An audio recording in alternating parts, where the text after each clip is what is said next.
Des audits sur Internet, on posera à Madame Bachelot qui va arriver la question. Les audits sont sur Internet, pour autant, est-ce que ça change quelque chose? Je ne sais pas, nous allons voir. Reparlons du reportage. On a vu par exemple des blocs mal nettoyés à Toulouse, on a vu à Strasbourg des poubelles sur le passage des malades. Ce sont des cas isolés ou pas? Pour vous répondre, encore une fois, ces audits montrent que ce ne sont pas des cas isolés. Alors, exemple? Exemple, si vous voulez des noms, c'est ça que vous voulez? Non, j'aurais des exemples. Alors, on ne va pas stigmatiser tous les hôpitaux de France. D'ailleurs, je dis hôpitaux. Est-ce que la même chose dans les cliniques? Absolument. On a, je pense que l'un et l'autre, de ce point de vue-là, n'ont rien à s'envier. Des exemples, on parlait tout à l'heure de stérilisation. Une professionnelle disait il y a un morceau d'os dans un instrument. On s'aperçoit qu'en matière de stérilisation, tous les établissements ne sont pas encore aux normes. Et que très bizarrement, lorsque les DAS passent dans les établissements, et ça, la haute autorité de santé, qui est l'État, c'est-à-dire que l'État contrôle ce qu'a fait l'État. Côté schizophrène intéressant, eh bien, l'établissement peut mettre 3 ans, 7 ans, 8 ans à se mettre en conformité, et on le constate, et derrière, il n'y a pas de conséquences. Ce qui manque, c'est très simple, c'est un patron. Non pas un patron à la tête de l'hôpital, il faut que celui qui a la charge de la sécurité des soins ait vraiment des pouvoirs, ait vraiment de l'autorité et qui ne dépendent pas de celui qui le contrôle, c'est-à-dire de l'établissement. Ça paraît évident, pour autant ce n'est pas le cas. Les dysfonctionnements, on en parle, ils peuvent tourner au tragique quand il s'agit de perdre un enfant, de perdre les siens. C'est insupportable. Je voudrais saluer les parents de Cédric qui sont avec nous, qu'on a vu dans le reportage. J'accueille aussi Thierry et Caroline Walter, les parents de Maxime. Monsieur Walter, est-ce que vous savez aujourd'hui la vérité sur la mort de votre enfant? Je m'excuse. Déjà, pour commencer, je ne voudrais pas faire l'amalgame entre ce qui s'est passé avec Maxime et tout le monde médical. C'est-à-dire, nous, c'est une équipe, alors qui a foiré, mais alors grave, enfin, inexplicable.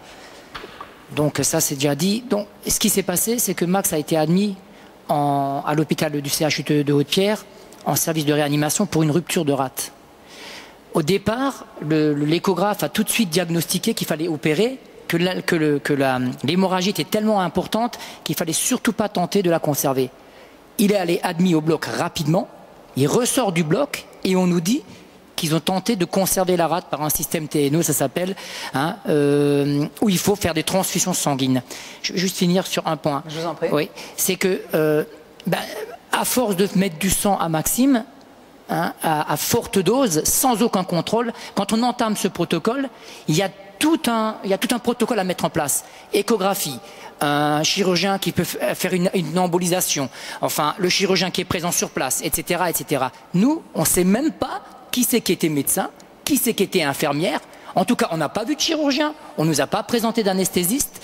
Et la seule chose qu'ils lui ont fait la journée du dimanche, ils lui ont bazardé à notre présence plus d'une quinzaine de poches de sang sur la journée du dimanche après-midi. C'est-à-dire, c'est comme si vous, le dimanche matin, vous prenez votre vélo comme faisait mon fils, mais vous avez un pneu à plat à l'arrière.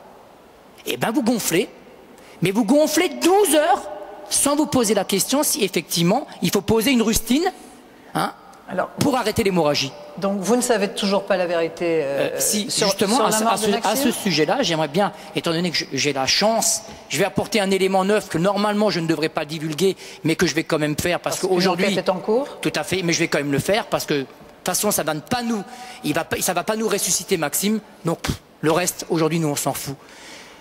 Le docteur qui est là, il va me répondre, quand un taux de pH atteint 6,9 et quand le potassium frise les 9, ces deux taux sanguins, sur une prise de sang qui a été effectuée dans la nuit de dimanche à lundi, combinés, est-ce que la vie est encore possible? Alors, je dois dire qu'on est là dans de la technique. Le professeur Alex, vous vous adressez à un professeur qui fait partie de l'hôpital Georges Pompidou, qui ne connaît pas du tout le cas de votre fils. Est-ce qu'éventuellement il y a une réponse simple? Autrement, on va essayer non pas de passer sur... Non, est-ce que la vie est possible à ces taux-là? Professeur Fabiani, je ne sais pas, parce que ce dossier, vous ne le connaissez pas. Est-ce que vous pouvez répondre simplement à cette question? Les chiffres donnés sont bien sûr des chiffres extrêmement graves, ça c'est sûr et certain. Voilà, merci docteur. Maintenant, je vais juste rajouter une chose. Oui. Ces chiffres-là, nous les avons nous-mêmes, par le biais de gens à l'intérieur de l'hôpital, parce que ce qui est quand même dramatique, c'est que c'est à nous de prouver quelle a été la faute du médecin. Alors c'est quand même aberrant que c'est à nous aujourd'hui, alors que c'est eux qui ont commis des fautes, c'est à nous de trouver... Alors, excusez-moi. Je comprends, attendez, d'abord Oui. je comprends votre douleur, je comprends la douleur de votre épouse qui est à côté de vous, je comprends votre colère. Ce que je voudrais, c'est qu'on essaye juste de comprendre avec vous ce qu'il se passe aujourd'hui. Est-ce que oui ou non, vous avez eu par exemple le dossier médical de votre fils? Négatif. Et ici, j'ai tous les documents, je peux vous les transmettre. Hein. Voilà. Non. Non, je ne transmets pas, je vous les montre juste. Donc vous les avez... écrits, alors quand on dit la loi Kouchner, oui. La loi Kouchner qui permet justement d'obtenir le dossier oui. médical, eh ben, nous avons fait toutes les démarches le soir même de sa mort. On nous a refusé. Le lendemain, on est venu avec un courrier écrit. On nous l'a refusé. On nous a dit qu'il faut faire un courrier recommandé avec la date de naissance, etc. et tout ce qui s'ensuit. Est-ce que l'hôpital vous a parlé? Est-ce que les médecins vous ont parlé de Négatif. Le soir de la mort de Maxime, quand elle a été annoncée le mardi soir, tout le monde est parti en courant. Personne n'a voulu assumer ce qui a été fait. Hein, et il nous a tout simplement dit, circuler, il n'y a plus rien à voir. Monsieur Serretti, est-ce que c'est normal, est-ce que c'est même légal de ne pas communiquer un dossier médical? Alors évidemment non.